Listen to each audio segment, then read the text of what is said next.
बिस्मिल्लाहिर्रहमानिर्रहीम।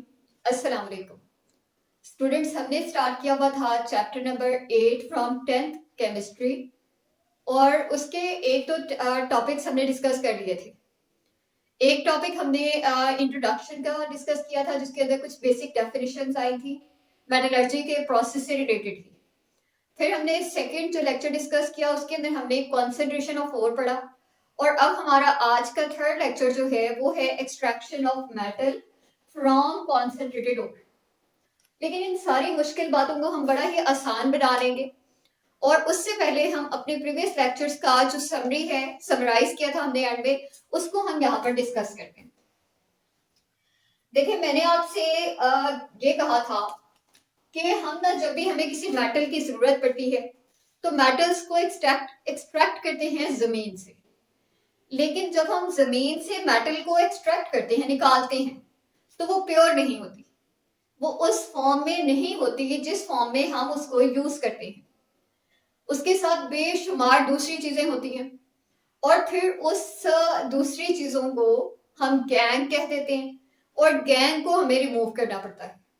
फिर हमारी मेटल्स भी एक नहीं निकलती। जैसे सपोज मुझे अगर कॉपर की जरूरत है, कॉपर एक मेटल है और जब मैं एक्सट्रैक्ट करूंगी जमीन से तो वो खालिस कॉपर नहीं होगा, उसके साथ हो सकता है आयरन शामिल हो सकता है उसके अंदर कुछ एल्यूमिनियम भी हो सकता है उसके अंदर जिंक के भी कुछ ट्रेसेस पाए जा रहे हों, और ये तमाम मेटल्स हैं। तो मुझे तो सिर्फ एक मेटल की जरूरत थी, लेकिन ये तो बहुत सारी मेटल्स निकल आए। फिर हम उसको कुछ स्टेप्स में से गुजारते हैं। तो इस बात को हम यहाँ डायग्राम की मदद से समझते हैं, जरा ज्यादा आसानी से समझ आ जाएगी। देखिए, मुझे जरूरत थी कॉपर की और मैंने जब जमीन से इसको निकाला, कॉपर को मैंने जमीन से निकालने की कोशिश की, तो मैंने देखा कि कॉपर तो था इसके अंदर, कॉपर तो था, ये कॉपर है कुछ हिस्सा से, ये मिक्स हुआ हुआ होता है पूरा, रैंडमली इसके पार्टिकल्स बिखरे हुए होते हैं। लेकिन डायग्राम बनाने के लिए, समझाने के लिए मैं इस तरह से कर रही हूँ कि ये सारा ब्लैक कलर वाला कॉपर था और कॉपर के साथ ही साथ आयरन यानी कि लोहा भी था अंदर मिक्स हुआ हुआ, लोहा। फिर तीसरी चीज जो थी वो इसके अंदर सल्फर था, मैं रेड कलर से ड्रॉ कर रही हूँ, सल्फर भी था। इसके अलावा इसके साथ साथ कुछ दूसरी चीजें थी, जैसे कि बहुत सारी सैंड थी अंदर, बहुत सारी डस्ट पार्टिकल्स भी थे अंदर और कुछ माइक्रो ऑर्गेनिजम्स भी थे अंदर।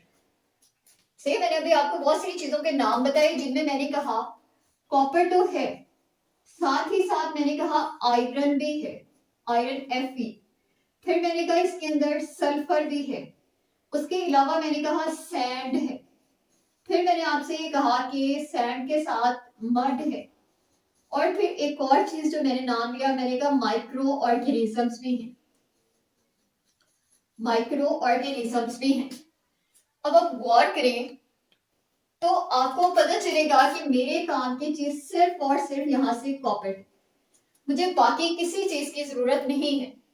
और जो कॉपर मुझे चाहिए वो मुझे प्योर चाहिए। तो फिर मुझे क्या करना पड़ेगा, मुझे इन तमाम चीजों को हटाना पड़ेगा। लेकिन पहले ना, इनको हटाने से पहले हमें ये देखना पड़ेगा कि क्या ये जो तमाम चीजें हैं ये सिर्फ मिक्स हुई हुई है, जैसे आटा और नमक मिक्स हो जाते हैं वैसे मिक्स हुई हैं, या फिर जैसे आटा गूंद लिया जाए नमक डाल के उस तरह से जुड़ी हुई हैं। अब देखें, जब आटा गूंद लिया गया अंदर नमक डाल के तो वो तो हमें नजर आना ही बंद हो गया।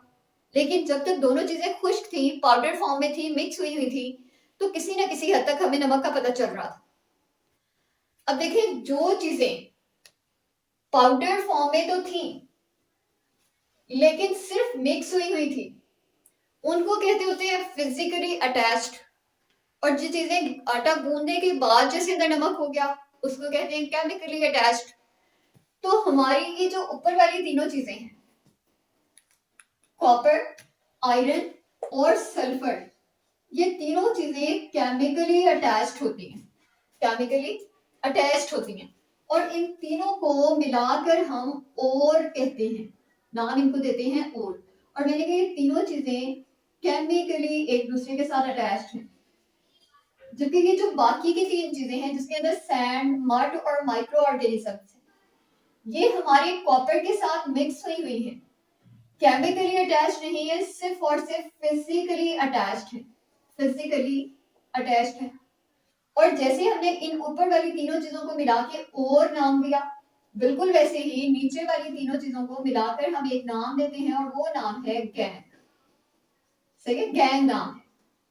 तो गैंग और ये दोनों चीजें शामिल हैं उसके अंदर जो मैंने मट्टी से निकाला था। और मट्टी से मैंने निकाला क्या था, तो मट्टी से मैंने मिनरल निकाला था। मिनरल के अंदर दो पार्ट्स हैं, एक और है और दूसरा गैंग। ठीक है, फिर मुझे सबसे पहले, मेरे लिए ना आसान ये है कि आटा भी पाउडर है, नमक भी पाउडर है, और नमक क्योंकि थोड़ा सा अगर आप चाइनीज सॉल्ट देख लें तो वो थोड़ा मोटा होता है, सही, क्रिस्टल्स होते हैं उसके, उसको छान कर छलने की मदद से हम बड़ी आसानी से अलग अलग कर सकते हैं। और ये भी फिजिकली अटैच चीजें हैं तो इनको भी हम काफी आसानी से रिमूव कर सकते हैं। तो ये जो पूरा मेटल कॉपर को अलग करने का प्रोसेस है ना, इसको कहते हैं मेटलर्जी। ठीक है, इस पूरे प्रोसेस को कहते हैं मेटलर्जी। और मेटलर्जी के अंदर जो पहला स्टेप है वो है गैंग रिमूव करने का। और गैंग के रिमूव करने को कहते होते हैं concentration of ore, concentration of ore. सही। और प्रीवियस लेक्चर के अंदर हम कर चुके हैं कि कॉन्सेंट्रेशन ऑफ ओर भी तीन तरीकों से की जाती है, जिनमें से एक को हमने ग्रेविटी सेपरेशन कहा था, ग्रेविटी सेपरेशन। दूसरे को हमने फ्रॉथ फ्लोटेशन कहा था, फ्रॉथ फ्लोटेशन प्रोसेस का नाम दिया था। और जो थर्ड हमारा प्रोसेस था ना, इसको हमने इलेक्ट्रोमैग्नेटिक सेपरेशन कहा था, इलेक्ट्रोमैग्नेटिक सेपरेशन कहा था। यानी कि हमने प्रीवियस लेक्चर के अंदर ओर के अंदर से गैंग को सेपरेट करके निकाल दिया था, फेंक दिया था। और अब हमारे पास सिर्फ और सिर्फ क्या चीज है, ओर है हमारे पास। और इस ओर से हम क्या निकालना चाहते हैं, वो मेटल जो हमारे काम की है, और हमारे काम की है कॉपर। ठीक है, तो देखें फिर मेटलर्जी के अंदर first step concentration of ore के तीनों मेथड्स हम पढ़ चुके हैं। इसका सेकेंड स्टेप जिसको कहा जाता है extraction of metal, extraction of metal कहा जाता है। और इसके भी मजीद तीन स्टेप्स हैं, इसके अंदर भी तीन स्टेप्स हैं, जिनमें से पहले को हम कहते हैं रोस्टिंग, रोस्टिंग कहते हैं फर्स्ट को। सेकंड को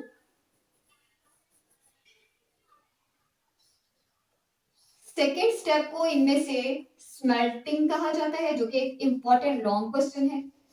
और थर्ड स्टेप को इनमें से बेसिमेराइजेशन कहा जाता है, बेसिमेराइजेशन कहा जाता है, इंपॉर्टेंट लॉन्ग क्वेश्चन है ये भी। अब उनमें से हम रोस्टिंग को डिस्कस करने वाले हैं। रोस्टिंग को हम पढ़ेंगे कि आखिर रोस्टिंग क्या चीज है, सही। और रोस्टिंग नाम से आपको पता चल रहा है कि सुना सुना हुआ सा वर्ड है रोस्ट। जब भी आप रेस्टोरेंट जाते हैं या आप बाहर कहीं खाना खाते हैं तो आप कहते हैं कि मुझे रोस्ट चिकन चाहिए। तो रोस्टिंग यानी कि कुकिंग, कुकिंग मतलब हीटिंग। यहां पर हम अपनी ओर को, जिसके अंदर से हमने गैंग को निकाल के फेंक दिया था, ओर को लेंगे और बहुत ज्यादा हीट करेंगे। और हीट करने के बाद ये देखिए, और में ये तीनों चीजें थी, ये तीनों चीजें एक तीसरे से, एक दूसरे से अलग अलग करने की कोशिश करेंगे। तो हम इस लेक्चर को, इस टॉपिक को प्रॉपर स्टार्ट करते हैं। लेकिन आप उससे पहले सुनिए, मैंने कहा आपके पास जो मिनरल है उसके अंदर तीन चीजें हैं, कॉपर है, फिर मैंने कहा आयरन भी है, और फिर मैंने कहा सल्फर है। तो ये कुछ ऐसा नजर आता है, CuFeS2। और इस CuFeS2 का नाम है कॉपर पाइराइट। क्या नाम है, कॉपर पाइराइट। और यही एग्जाम्पल आपकी बुक ने डिस्कस की है कॉपर पाइराइट की, तो हम भी इसी को डिस्कस करेंगे, सही है। तो जो आपका extraction of metal from concentrated ore है, इसके अंदर आपने एक लाइन के अंदर ये बताना है कि हम मेटल को एक्सट्रैक्ट करना चाहते हैं और कहां से करेंगे, कॉन्सेंट्रेटेड ओर से करेंगे।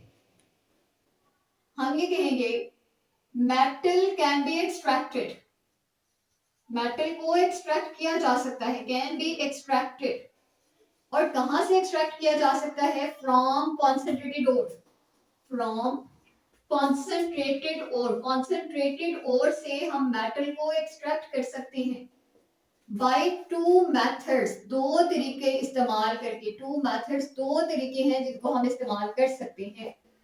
उनमें से जो फर्स्ट मेथड है उसको कहा जाता है केमिकल रिडक्शन, ये फर्स्ट मेथड है रिडक्शन की मदद से, या फिर नंबर 2 पे जो हम मेथड यूज करेंगे that is electrolytic method, electrolytic method, ये दोनों मेथड्स हम यूज कर सकते हैं, लेकिन हम डिस्कस करेंगे केमिकल रिडक्शन। और देखिए हमने ये कहा कि एक्सट्रैक्शन ऑफ मेटल के कितने मेथड्स हैं, 3 मेथड्स हैं, और मैंने आपसे ये कहा कि मैं सबसे पहले आपको रोस्टिंग पढ़ाऊंगी, तो हमारी जो सब हेडिंग बनेगी वो बनेगी रोस्टिंग की, ठीक है, रोस्टिंग। अब आप इसके अंदर ना गौर से समझिएगा कि हमने करना क्या है। हमने अपने इसी कॉन्सेंट्रेटेड ओर को जिसके अंदर से हम गैंग निकाल चुके हैं इसको उठाना है और इसको उठाकर हमने हीट करना है, CuFeS2 को हीट करेंगे, लेकिन हीट करेंगे in the presence of excess of air, हवा की मौजूदगी में, और हवा की मौजूदगी में हीट करेंगे यानी हाई टेम्परेचर प्रोवाइड करेंगे, और हाई टेम्परेचर प्रोवाइड करने के लिए ये साइन होता है, ठीक है, हम इसको हीट करेंगे। और हीट करने के बाद ये जो हमारा कॉपर पाइराइट था, नाम लिखते जाए इसका साथ साथ, इसका क्या नाम है, कॉपर पाइराइट। अच्छे तरीके से ये फॉर्मूला आपने याद कर लेना है, एक तो ये आपके लॉन्ग क्वेश्चन के अंदर बार बार यूज होगा, और नंबर 2 पे आपको एमसीक्यू या शॉर्ट क्वेश्चन में पूछ सकता है कि what is the formula of copper pyrite, तो आपने फिर ये फॉर्मूला लिखना है, ठीक। अब जब हम इसको बहुत ज्यादा हीट करते हैं in the excess of air, तो ये जो हमारा कॉपर पाइराइट है ये टूट जाता है और टूट कर दो हिस्सों में कन्वर्ट होता है। एक हिस्सा तो ये बना देता है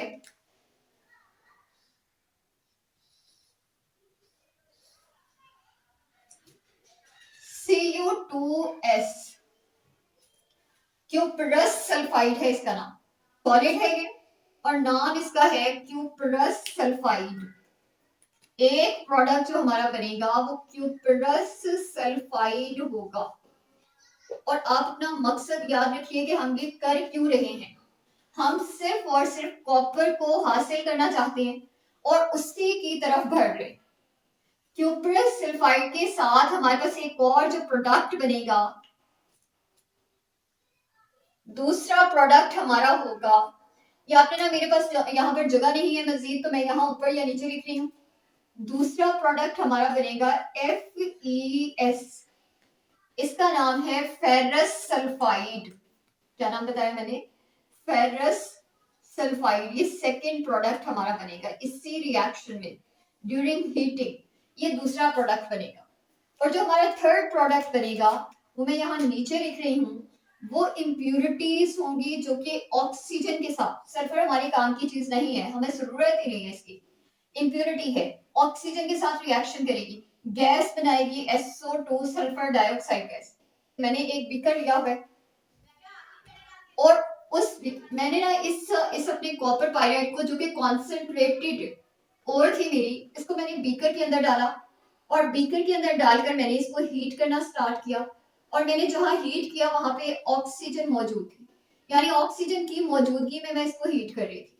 ये कॉपर पाइराइट था और कॉपर पाइराइट आहिस्ता आहिस्ता करके मेल्ट हुआ और मेल्ट होकर दो प्रोडक्ट्स बनाए, साथ ही साथ सल्फर डाइऑक्साइड गैस बनी जो कि यहाँ बीकर से बाहर निकल गई, ठीक है, या उस बर्तन से जिसके अंदर हम इसको हीट अप कर रहे थे, वार्म कर रहे थे, उसके अंदर से ये बाहर निकल गई। हमारा मसला नहीं रहा।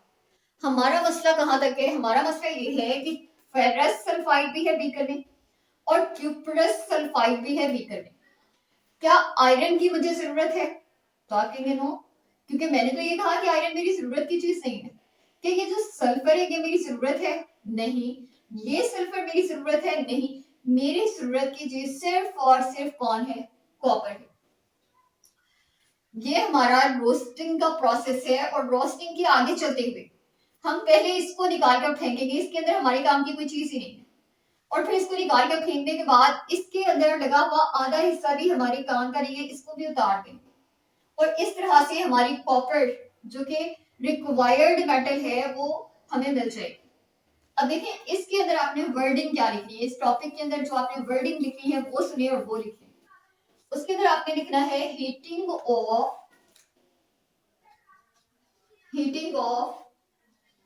ऑफ कॉन्सेंट्रेटेड ओर। ये कॉन्सेंट्रेटेड ओर था, मैं आपको बार बार बता रही हूँ, ये कॉन्सेंट्रेटेड ओर था जो हमारे पास आया था, हमने गैन निकाल दिया था, ये खाली ओर है। तो हमने कॉन्सेंट्रेटेड ओर को हीट करना स्टार्ट किया। कैसे हीट किया? At high temperature. और किस चीज की मौजूदगी में हीट किया? इन the presence of air, in the presence of air, in the presence of. और एयर की क्या लिमिटेड मिकदार थी? तो आप कहेंगे नो, मैंने तो ये कहा एक्सेस, तो हम लिखेंगे in the presence of excess of air, excess of air. सही। तो ये हमने जो चीजें हमने दी, जो हमारी जो हमने इस रिएक्शन के लिए जरूरत थी वो बताया। अब इस रिएक्शन के बाद नतीजे में जो चीजें बनी वो लिख देते हैं। तो हम बताएंगे कि cuprous sulphide, ferrous sulphide, cuprous sulphide, ferrous sulphide, ferrous sulphide, और ब्रैकेट के अंदर लिख दें कि ये क्यूप्रस सल्फाइड और फेरस सल्फाइड क्या चीजें? FeS ये बने, एंड SO2, और तीसरी चीज क्या बनी? SO2 form. और यहां तक ये वो लाइन है जो आपने एक साथ लिखनी है। रोस्टिंग के प्रोसेस के अंदर आपने सिर्फ इतनी ही डिटेल लिखनी है, यानी आपने सिर्फ ये बताना है कि आपने अपने रिएक्शन के अंदर क्या क्या चीजें थी जो प्रोवाइड की और क्या क्या चीजें थी जो हमें आउटपुट मिला, जो हमारे प्रोडक्ट्स में। ठीक है, तो ये है आपका रोस्टिंग का प्रोसेस। आई होप आपको समझ आ गई होगी अच्छे तरीके से, आपको मेटलर्जी के प्रोसेस की अच्छे तरीके से समझ आई होगी कि आखिर ये है क्या, इसका मकसद क्या है, हम क्यों करना चाहते हैं। और ये हमारा आज का लेक्चर है। अल्लाह हाफिज।